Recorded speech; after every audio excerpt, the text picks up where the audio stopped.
के लिए।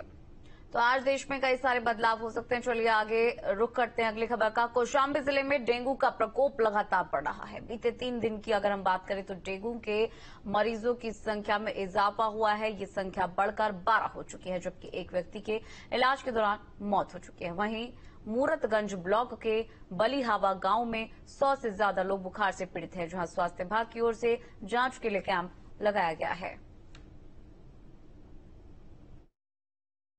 बुखार है। कितने दिनों से बुखार है?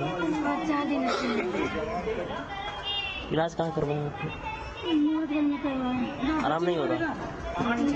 क्या बुखार था 4 दिन से आ रहा है। इलाज करा रहे हैं प्राइवेट। यहाँ पीड़ित हैं लगभग 90 लोग बुखार से। 90 लोग पूरे गांव के 90 लोग।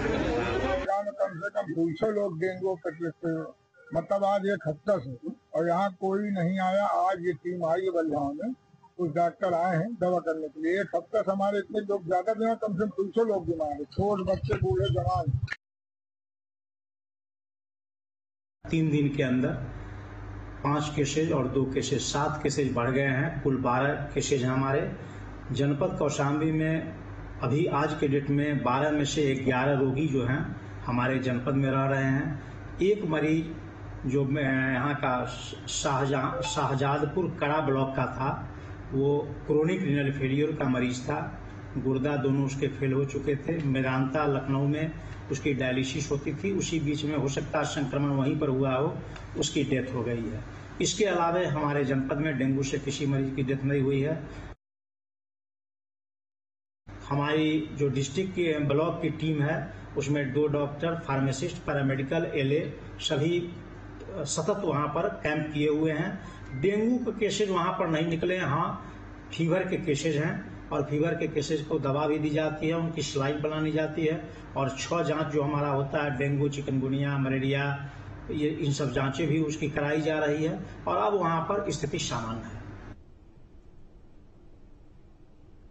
कानपुर के ग्रीन पार्क स्टेडियम में यूपी क्रिकेट एसोसिएशन के सारे दावे धुल गए। ग्रीन पार्क स्टेडियम में खराब ड्रेनेज सिस्टम की वजह से तीसरे दिन बारिश नहीं होने के बावजूद भी कोई खेल नहीं हो सका, जिसके बाद से न सिर्फ दर्शक निराश होकर गए, बल्कि स्टेडियम की साख भी सवालों में आ गई।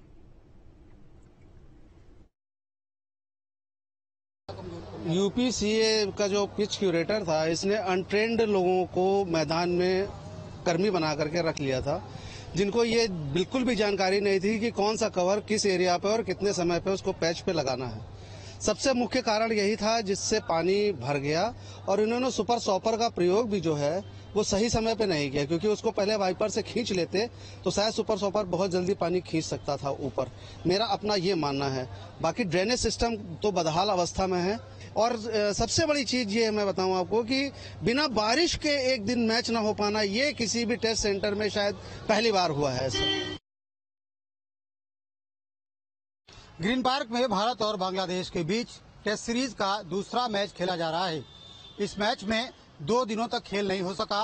एक दिन बारिश हुई और दूसरे दिन पिच सूख नहीं पाई, मैदान गीला था, इस वजह से मैच नहीं खेला जा सका। दूसरे और तीसरे दिन का खेल रद्द होने की वजह से अब यह टेस्ट मैच ड्रा की ओर बढ़ रहा है। माना जा रहा है कि यह टेस्ट मैच अब ड्रॉ हो जाएगा। ड्रॉ होने की वजह से भारतीय टीम को WTC में दिक्कतों का सामना करना पड़ेगा। उसकी संभावनाएं अब सीरीज के लिए काफी कम हो गई हैं। आपको बता दें कि BCCI ने उत्तर प्रदेश क्रिकेट एसोसिएशन के कहने पर ग्रीन पार्क स्टेडियम को यह मैच अलॉट किया था। UPCA ने BCCI से बड़े बड़े वादे किए थे। जल निकासी की अगर बात की जाए तो बड़े बड़े वादे किए जा रहे थे। कहा जा रहा था कि चंद मिनटों में ही मैदान को सुखा लिया जाएगा। झमाझम बारिश होती है, इसके बावजूद भी मैच बाधित नहीं होगा। ऐसे में उत्तर प्रदेश क्रिकेट एसोसिएशन की व्यवस्थाओं पर बड़े सवाल उठ रहे हैं और साथ ही साथ ग्रीन पार्क की प्रतिष्ठा पर भी।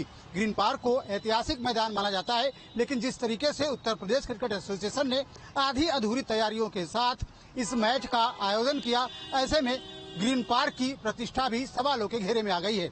देखना ये होगा कि इस तरीके से फजीयत होने के बाद क्या ग्रीन पार्क को आगे इंटरनेशनल मैच मिल पाएंगे या ये मैच ग्रीन पार्क के लिए अब रोड़े का काम करेगा।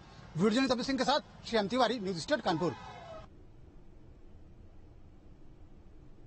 कानपुर में कमिश्नरेट कार्यालय की जर्जर बिल्डिंग में पुलिसकर्मी काम करने के लिए मजबूर हैं। बिल्डिंग को असुरक्षित घोषित किया जा चुका है, बाकायदा असुरक्षित लिख भी दिया गया है, लेकिन इसके बावजूद भी डीसीपी वेस्ट समेत करीबी पश्चिम जोन के करीब 6 दफ्तर इसी बिल्डिंग में चलाए जा रहे हैं। देखते हैं हमारे संवाददाता की ये खास रिपोर्ट। पुलिस के पास लोग अपनी सुरक्षा की गुहार लेकर के आते हैं, लेकिन कानपुर में पुलिस वाले ही सुरक्षित नहीं हैं। कानपुर में पुलिस वाले जिस भवन पर बैठते हैं वो जर्जर है। आप देख सकते हैं कानपुर कमिश्नरेट में स्थित ये भवन है, जहां पर पुलिस उपायुक्त पश्चिम बैठते हैं। इसके अलावा यहाँ पर कई अन्य कार्यालय संचालित होते हैं, पासपोर्ट सेल भी इसी में संचालित होता है और तमाम कार्यालय यहाँ पर मौजूद है। लेकिन यह बिल्डिंग पूरी तरीके से जर्जर हो चुकी है और गिरने की स्थिति में यही वजह है कि यहाँ पर बिल्डिंग में असुरक्षित लिख दिया गया है। यानी इस बिल्डिंग की जांच करने के बाद ये पाया गया कि ये बिल्डिंग